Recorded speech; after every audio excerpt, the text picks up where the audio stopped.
Assalamualaikum warahmatullahi wabarakatuh. Alhamdulillahirrahmanirrahim. Anak-anak yang saya cintai dan saya banggakan, ketemu lagi dengan saya pada mata pelajaran sejarah kebudayaan Islam. Kalau kemarin kita bahas terkait dengan Islam masuk ke Nusantara, kemarin sudah ada tambahan membaca referensi lain terkait dengan Islam Nusantara di internet atau di buku pegangan. Pada saat ini, kesempatan kali ini, pertemuan kedua adalah terkait dengan bagaimana cara Islam itu disalurkan atau dimasukkan ke masyarakat Nusantara. Jadi bagaimana cara pengislaman masyarakat Nusantara ini. Kita tahu bahwa Islam yang masuk ke Nusantara ini tidak dengan ekspansi atau peperangan, tapi dengan cara damai. Nah, dalam beberapa buku atau pegangan Islam cara masuk di Nusantara ini itu yang pertama dengan cara atau saluran proses islamisasinya melalui perdagangan. Ya, jadi dengan cara berdagang. Para penyiar agama Islam dulu memang yang datang dari beberapa daerah itu dengan cara berdagang, dagang. Di Islam dagang diatur sedemikian rupa. Orang-orang yang datang ke Nusantara ini tentu memiliki kemampuan agama yang sangat mendalam. Cara berdagangnya pun sesuai dengan aturan agama Islam. Di Islam perdagangan diatur sedemikian rupa sehingga antara penjual pembeli itu tidak ada tidak ada yang dikecewakan, diatur sedemikian rupa. Nah, orang-orang atau masyarakat Nusantara, masyarakat Indonesia dulu itu melihat melalui perdagangan. Ternyata di Islam dagang itu harus jelas. Anak kecil aja misalnya di bawah 5 tahun balita itu tidak boleh ada proses jual beli. Jadi di dalam Islam diatur itu agar supaya tidak terjadi tidak jadi perselisihan atau mengecewakan salah satu di antara penjual dan pembeli. Barangnya harus jelas. Sampai-sampai di Islam itu diatur tawar menawar saja diatur. Ada yang tawar menawar karena waktu. Kalau kamu saya jual, contoh misalnya saya jual sepeda ini harganya 10 juta. Oke, jadi nanti biar namanya. Kalau misalnya nanti saya kesini besok saya jam 10 tidak kesini, berarti saya tidak jadi membeli. Jadi ada batas jam 10 hari besok misalnya. Nah, itu masih kategori biar, dan itu tidak boleh ketika ada orang lain masuk membeli misalnya. Tuku sepeda itu dihargai agak tinggi, tidak boleh dijual. Baru boleh ketika sudah jatuh tempo lebih dari yang disepakati. Nah, itu Islam mengatur sampai perdagangan itu. Nah, dulu orang-orang pribumi terkait perdagangan itu mungkin dia sangat mengesankan perdagangan di orang-orang Islam itu, dan orang-orangnya jujur. Ya, kalau perdagangan dodolan, nek wong jujur, iku insyaallah nasabahnya banyak. Ya kan? Jangan kemudian jualan misalnya perdagangan sing dukur gede-gede, wapi-api, sing iso kucil-cili ora bosone barang. Nah, orang satu kali membeli misalnya, kemudian besoknya jelas dia tidak membeli. Setelah terkecewakan oleh penjual tadi, tentu dia bilang atau ngomong sama yang lain, jangan membeli di situ. Nang kono tambujuan, sing dukur kok gede, wapi sing iso apa namanya? Bosok bahasanya. Akhirnya satu orang menyampaikan itu, satu orang menyampaikan, akhirnya dia tidak laku. Itu karena dirinya sendiri. Nah, di Islam itu diatur, tidak boleh begitu. Kalau misalnya ada cacat, ya ditunjukkan. Contohlah Nabi Muhammad. Nabi Muhammad dia mendapatkan julukan Al-Amin, ya karena dia jujur di dalam berdagang saat itu bersama dengan kakeknya, pamannya, ya dengan pamannya betul. Anak-anak yang hormati itu jalur perdagangan dengan dodolan, ya. Kemudian terkesima oleh perdagangannya orang Islam, akhirnya dia, oh ternyata orang itu agak apa namanya, kalau jual kok jujur ya, akhirnya dia terkesima masuk agama Islam. Kemudian yang kedua, saluran atau proses islamisasi melalui pendidikan. Orang-orang para penyiar agama Islam itu datang ke Nusantara ini dan waktu lama, prosesnya panjang. Karena di Indonesia ada dua musim, ada musim kemarau dan musim penghujan. Nah, angin itu mempengaruhi dia pulang pergi ke daerah asalnya. Misalnya kalau anginnya ke barat, dia pulang. Anginnya ke timur, kembali lagi. Itu kisarannya putarannya 6 bulan. Jadi tentu dia menetap di sebuah tempat itu lama.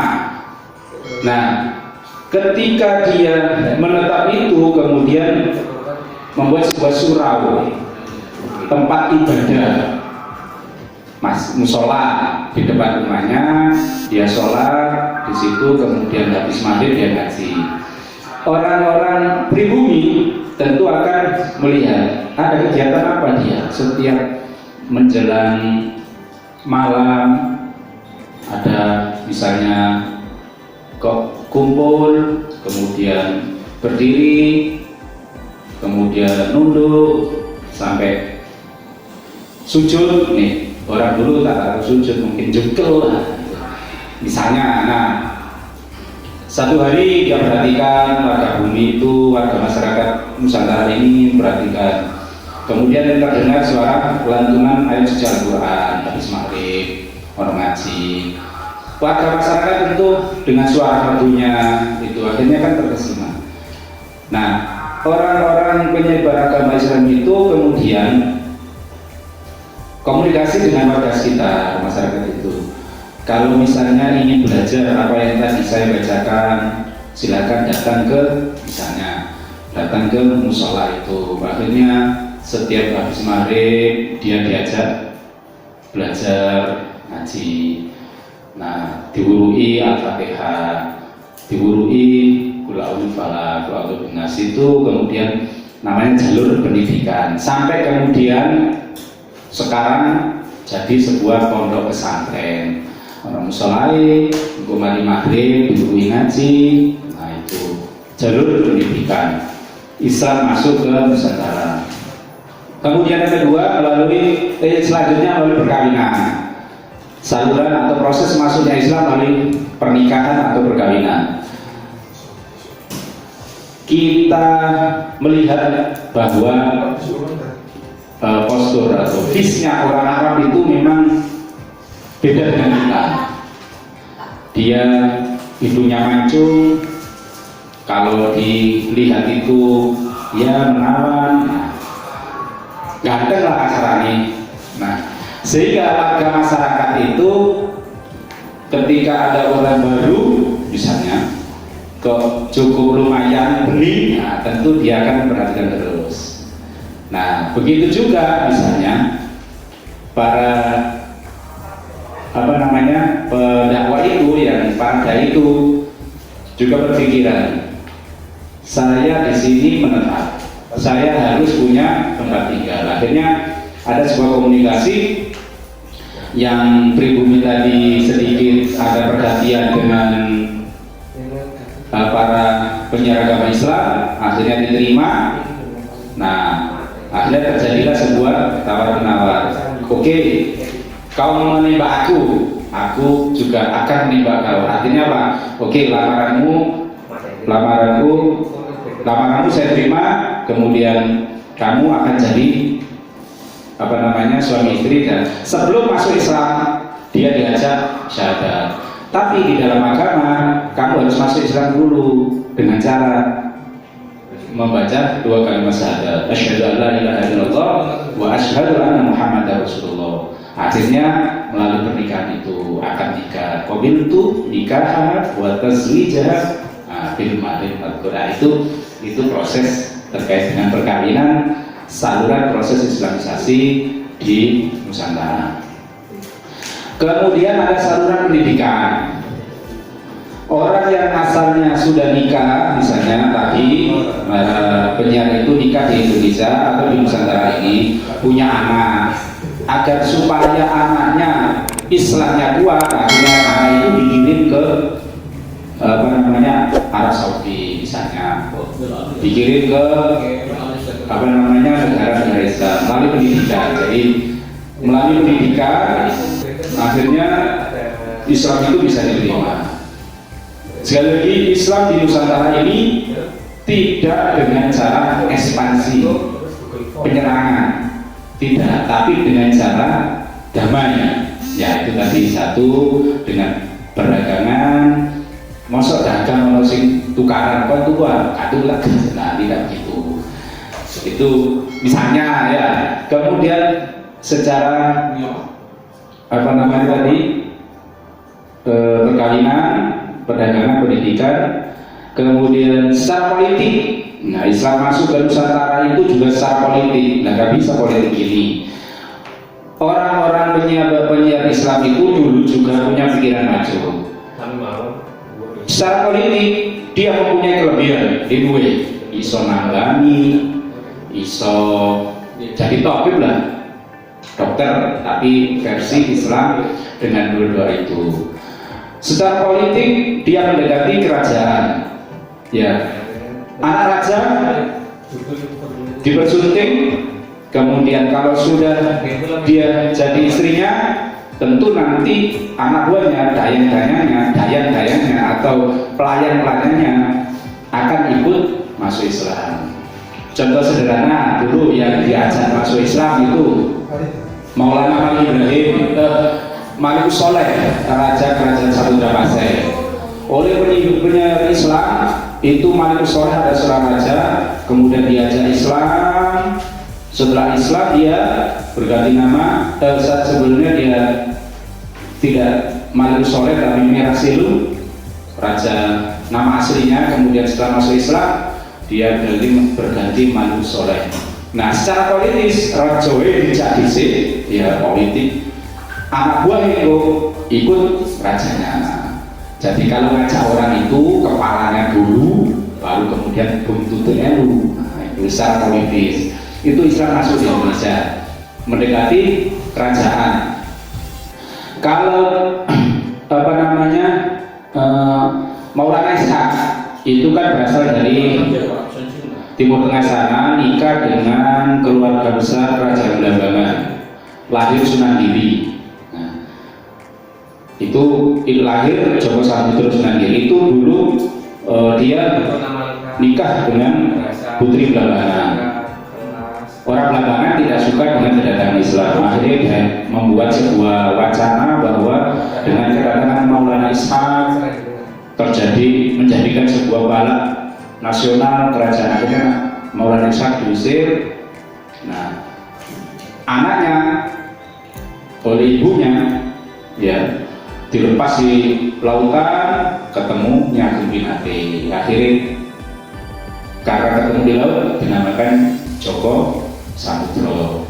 Jadi kemudian jadi Sunan Giri. Itu adalah putra Maulana Ishaq. Secara politik, secara pendidikan, kemudian seni budaya.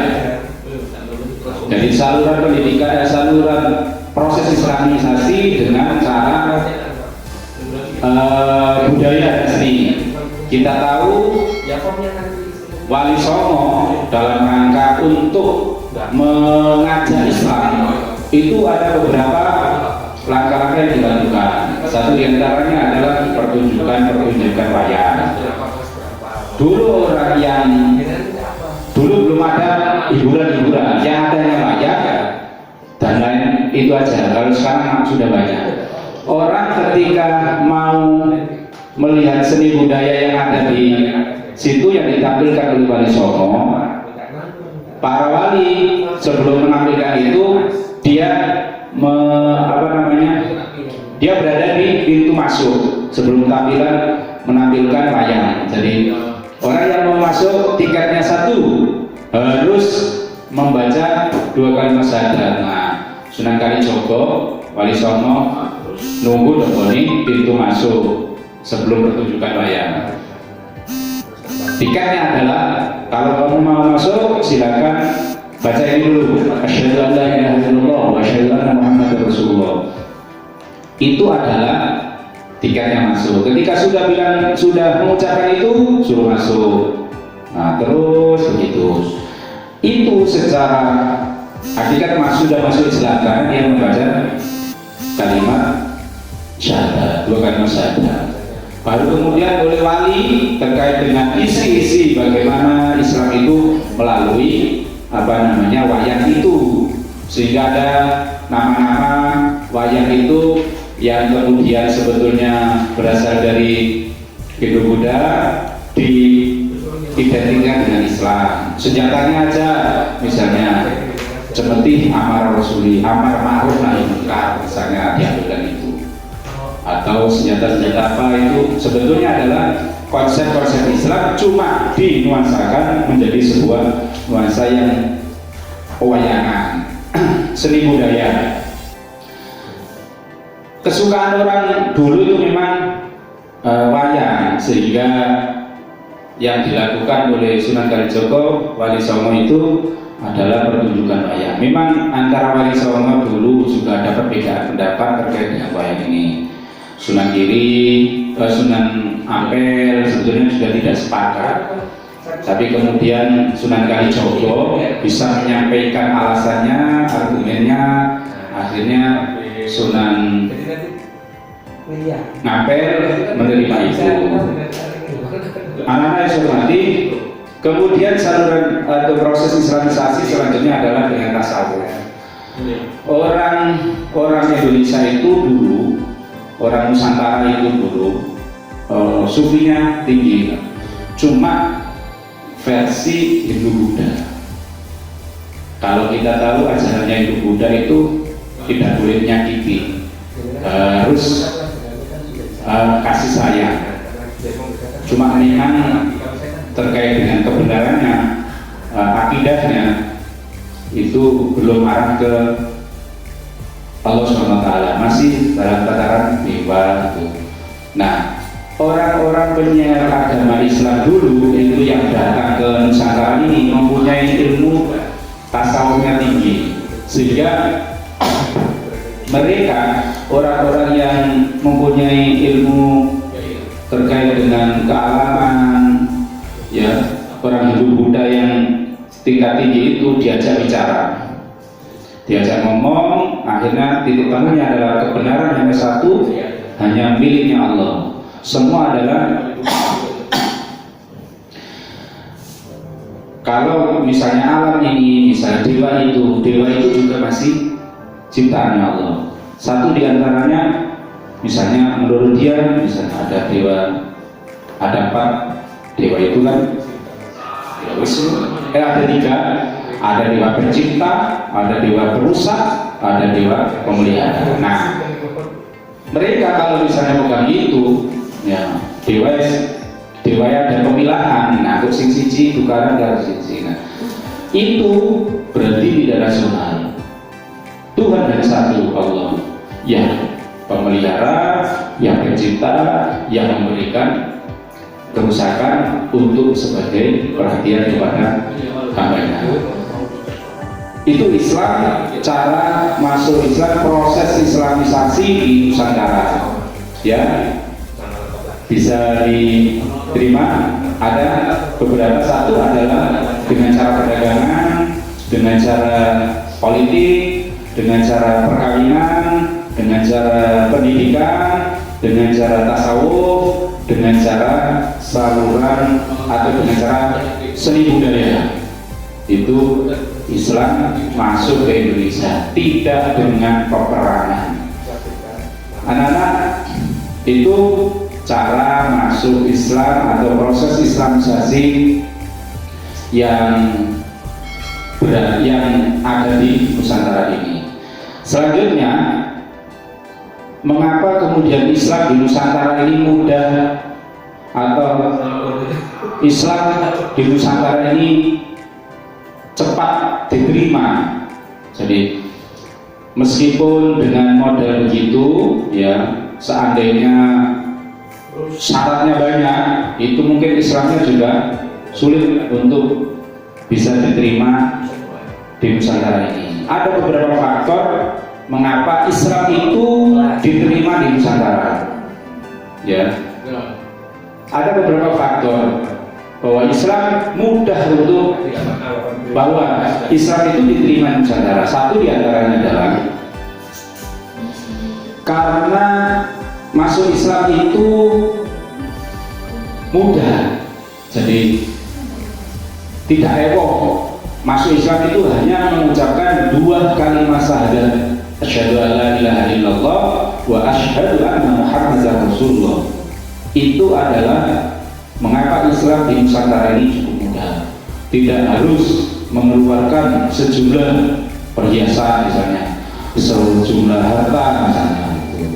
Cukup 2 kalimat syahadat sehingga mudah diterima. Kalau tadi saya contohkan, ketika mau nonton tiketnya cuma 2 kalimat syahadat misalnya. Kemudian yang kedua, mengapa Islam itu diterima di Nusantara? Karena upacara keagamaan yang ada di Islam itu sangat simpel. Upacara-upacaranya ya sangat simpel, beda dengan di agama yang lain mungkin. Jadi sangat simpel, sederhana. Ya, upacaranya tidak kemudian ketika sholat itu harus membawa misalnya apa gitu. Kalau di agama lain ada, kalau sholat itu misalnya harus membawa kemenyan, misalnya harus membawa minyak. Islam itu simpel ketika upacara keagamaan. Apalagi sholat, kita hanya atau harus menutup aurat saja. Mulai kalau laki-laki ya mulai udel sampai dengkul. Kalau perempuan semuanya yang kelihatan telapak tangan sama wajah. Persoalannya kemudian pakai sarung sing biasa atau sing itu sudah. Yang penting adalah menutup aurat itu. Sampai sholat juga masih sarung apa mulai itu sampai dia gak apa sah itu. Iya. Selanjutnya nanti terkait faktor berikutnya akan saya lanjutkan pada pertemuan berikutnya. Cukup sekian, terima kasih. Sekian terima kasih. Sekian, terima kasih. Assalamualaikum warahmatullahi wabarakatuh.